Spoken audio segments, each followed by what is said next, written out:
Meu nome é Yara Hemp, sou professora de artes aqui na Rede Municipal de Bagé e hoje estou aqui para conversar com você, aluno que está em casa, lutando contra a Covid junto com a gente, porém não deixando de aprender, de criar e de observar as coisas que estão acontecendo ao nosso redor. Bom, para isso, hoje eu escolhi conversar com você sobre um grande artista. Se você não ouviu falar nele ainda, com certeza vai conhecê-lo. O nome dele é Van Gogh, um mestre nas artes da pintura, da expressão, da emoção.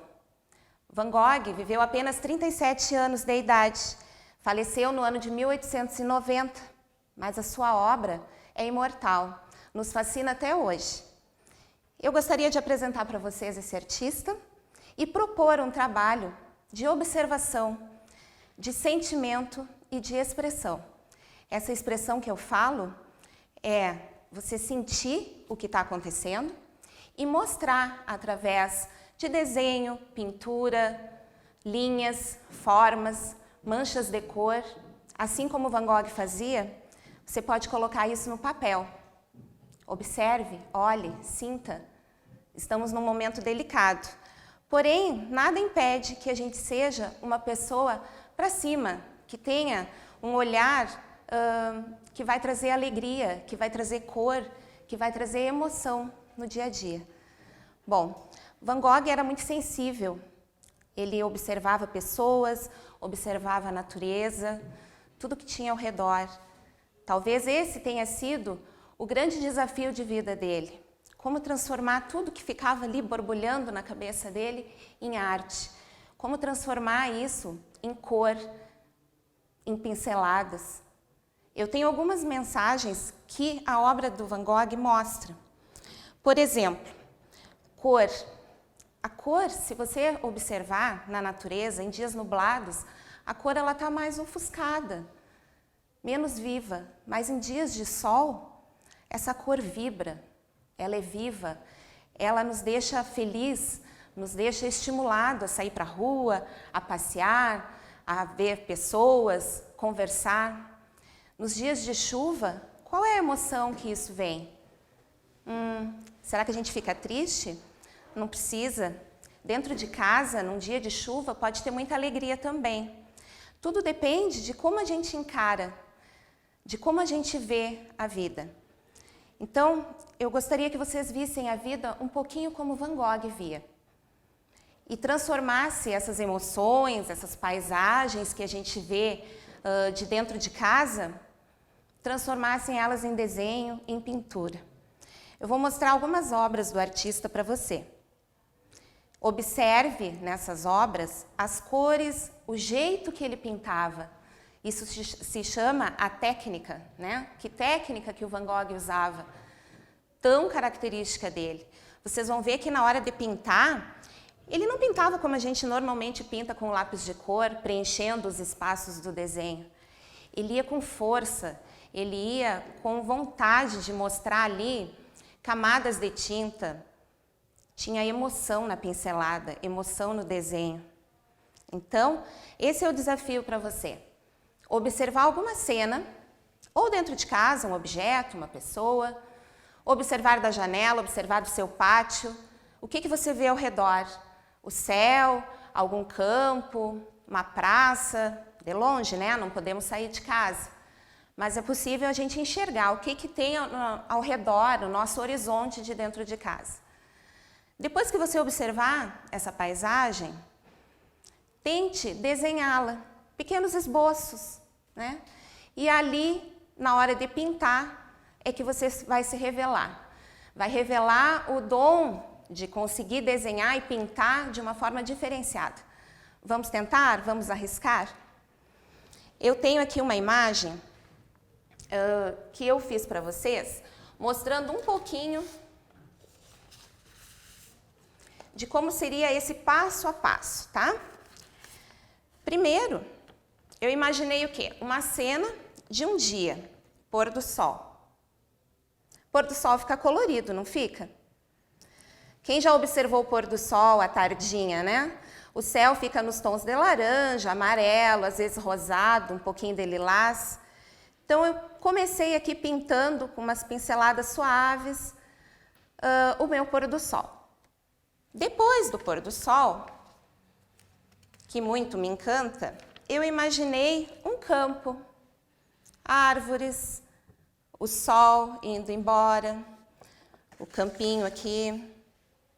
É uma cena que quem mora em bairros da cidade que tem um campinho por perto pode observar. E quem não mora perto, que mora no centro da cidade, pode lembrar. Uma memória da natureza também pode ser pintada. Quando a gente está, às vezes, viajando de ônibus, de carro, vocês vão vendo pela janela esse tipo de paisagem. Céu, campos, plantações aqui no Rio Grande do Sul e também algumas árvores. Feito esse esboço, esse desenho aqui, é o comecinho, é o rascunho, né? Vem a hora de pintar. E aí a gente vai usar a técnica do Van Gogh. Tentar, né? Vamos ver o que vai sair. Ele não pintava passando o lápis para lá e para cá, como eu falei. Ele pintava assim, ó, meio que riscando, um pouco de mancha. E é isso aí é que eu quero que vocês experimentem em casa, que vocês tentem pintar de um jeito diferente. Marcando, criando texturas diferenciadas através da cor. Por exemplo, esse campinho de baixo aqui, essa terra, aliás, a terra aqui que eu represento com a cor de marrom e laranja, seria um caminho, mas eu não só pintei normalmente, eu vim dando um movimento com o traçado do lápis de cor, tudo indo para lá, o laranja todo vindo para cá. Depois, quando eu fui pintar a vegetação do campo, o meu risco fica de cima para baixo. Aí, encontra aqui com essa árvore, ó, também. A árvore tem bastante textura na parte verde. Experimentar. Tentar representar o que vocês veem de uma forma diferente. Tá? Tem algumas imagens que vai aparecer na tela para vocês. E depois disso, vocês vão precisar, então, de uma folha branca para fazer o desenho inicial. Explorem bem todo o espaço da folha. Se vocês forem desenhar uma paisagem maior, precisa ser na horizontal. Mas se vocês escolherem um objeto longo, tipo um jarro, um vaso, vocês usem então a folha na vertical, tá? E aí explorem o máximo, não deixem folha branca. Façam o desenho espalhado em todo o suporte, que é esse papel, que vocês vão poder utilizar de maneira mais expressiva. Não se limitem, tá? Bom, para quem não conhecia, então, aqui tem a capa do livro. Esse é o Van Gogh.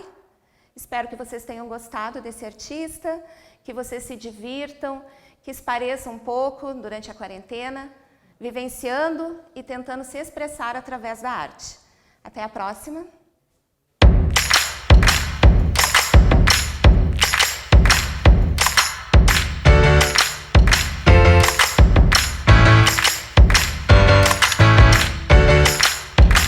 Olá, eu sou Miriam Fernandes Martins, professora de Língua Portuguesa da Rede Municipal de Educação e venho aqui falar para vocês um pouquinho sobre intertextualidade.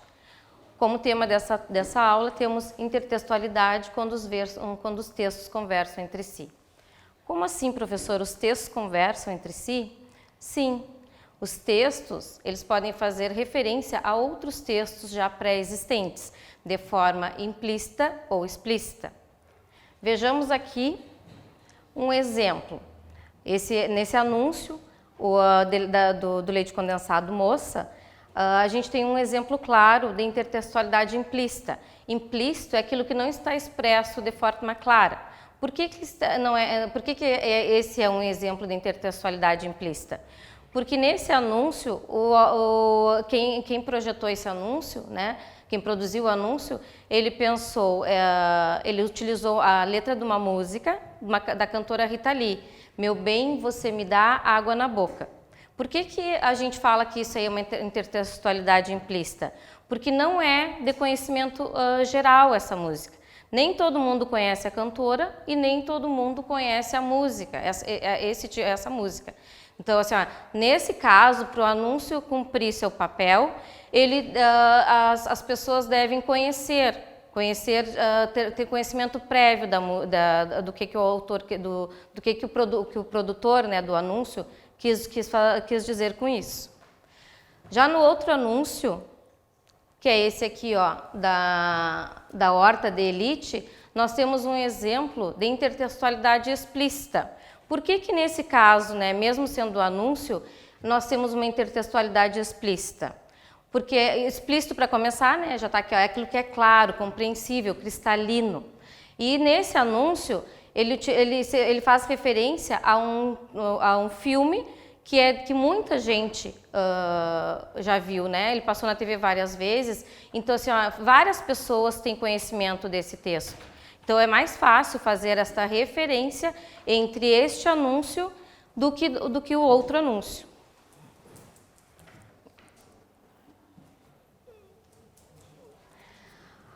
Trago para vocês agora esse poema do José Paulo Paes, chamado Paraíso.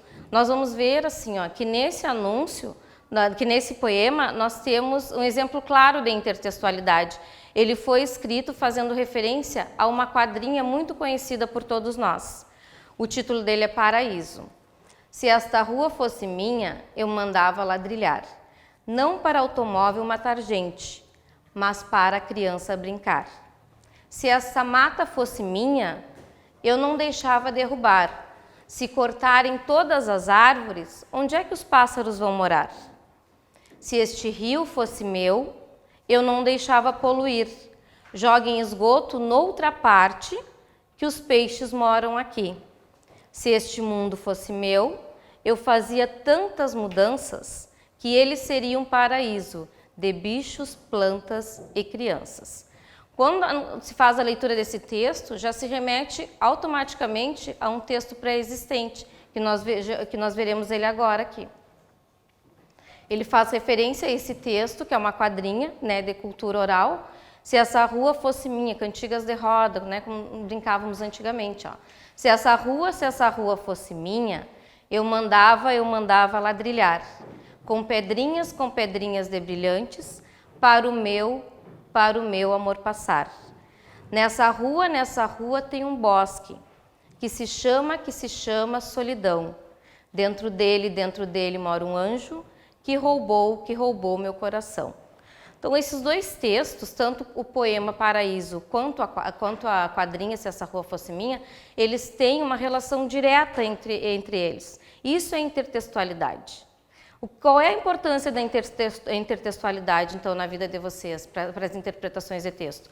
Quando o professor, não só de língua portuguesa, mas o professor de geografia, por exemplo, pede para vocês assistirem a um noticiário, assistirem a um documentário, ou a professora de artes, ela resolve fazer uma releitura, a gente está trabalhando com intertextualidade.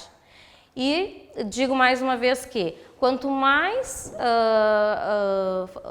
amplo for o conhecimento, mais fácil vai ficar para a gente fazer as interpretações de texto.